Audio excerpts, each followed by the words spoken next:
तुमचं नाव सांगा. नाव सुधाकर बबन शेलार. तुम्ही आजच आमच्याकडे आलेला आहात. ह्याच्या मी आमच्या मार्केटमध्ये भेट दिली फक्त ऐकून होता. ऐकून यावर्षी होता का मागच्या वर्षीपासून होता? याच वर्षी होता. पण इथं आल्याच्या नंतर तुम्हाला काय विशेष भावलं की त्यामुळे इथं यावंसं वाटतंय?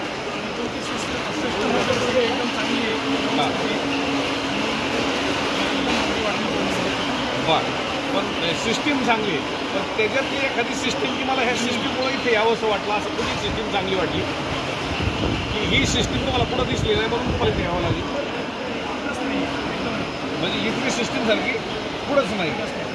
पण एखादा असा आमचा चुकीचा पॉईंट आढळला की तो आज शेतकरी दृष्टिकोनातनं तो बदलला गेला पाहिजे आणि त्यात सुधारणा केली पाहिजे. नाही, काहीच काही वाटत नाही.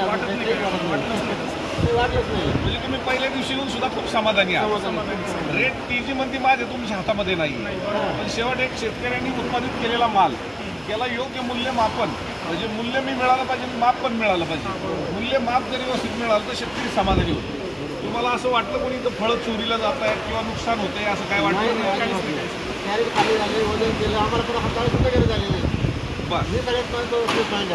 अच्छा. केडी चौधरी फुटेक्सचे डाळिंबपेठ नाशिकमध्ये ज्यावेळेस आपण चालू केलं त्यावेळेस हे प्रीमियम कृषी मार्केट याची ओळख ही थोड्याफार प्रमाणात काही शेतकऱ्यांपर्यंत होती. पण प्रत्येकाची अडचण याची हे मार्केट कुठे आहे. पण आज नाशिकमधलं एक केंद्रबिंदू बनलेला आहे की प्रीमियम कृषी मार्केटची ओळख ही प्रत्येकाला तयार झालेली आहे. आणि आज आपण ड्रॅगन फ्रूट सुद्धा विकायला चालू केलं. बऱ्यापैकी शेतकऱ्याला जाग्यावर माल द्यावा लागायचा, शेतकऱ्याला बाजारपेठ नव्हती आणि आज शेतकरी एक भयभीत होतो. माल विकलं तयार झाले तर त्याला पुढं विकायचा. परंतु इथं आल्यानंतर समाधानी होते. पण जाग्यावर देत असताना आणि मार्केटला आणत असताना तुम्हाला काय तफावती वाटतात जाग्यावरती आणि मार्केटला? आमचा जो म्हणजे ट्रान्सपोर्टचा खर्च असतो तो वाचून सुद्धा आम्हाला प्रॉफिट वाटतो. हां, ट्रान्सपोर्टचा खर्च आज ज्यादा नसतो.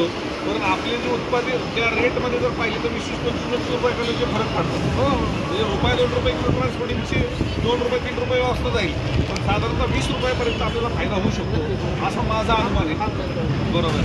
पण आता जे शेतकरी इथपर्यंत पोहोचलेले आहेत किंवा त्यांच्या कानावर फक्त केडी चौधरीचं नाव माहिती आहे अशा शेतकऱ्यांसाठी काय सांगाल तुम्ही?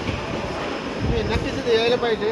त्यातून बेनिफिट हाच आहे की 2 पैसे जास्त पण भेटणार आणि बाकी जे आपल्याला हमाली करावी लागते प्रत्येक मार्केटमध्ये ती हमालीची तिथे गरजच नाही. हमाली म्हणजे उदाहरणार्थ मग ते कॅरी उतरवणं गाडीवर टाकायचं लिहिलं जातं. पण गाडीचा गाड्या ज्यांनी घेतले त्याच्या गाड्यावर पोच करायचं गाडीवाल्याचं तेव्हा शेतकऱ्याचं काम असतं. यामध्ये काही करावं लागलं नाही.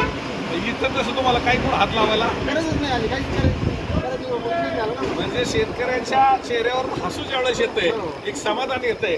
खऱ्या अर्थानं मार्केटमध्ये आल्यानंतर हमाल कोण आणि शेतकरी कोण हे ओळखणं सुद्धा अवघड होतं. असेच बरेच जणांच्या भावना दिसल्या.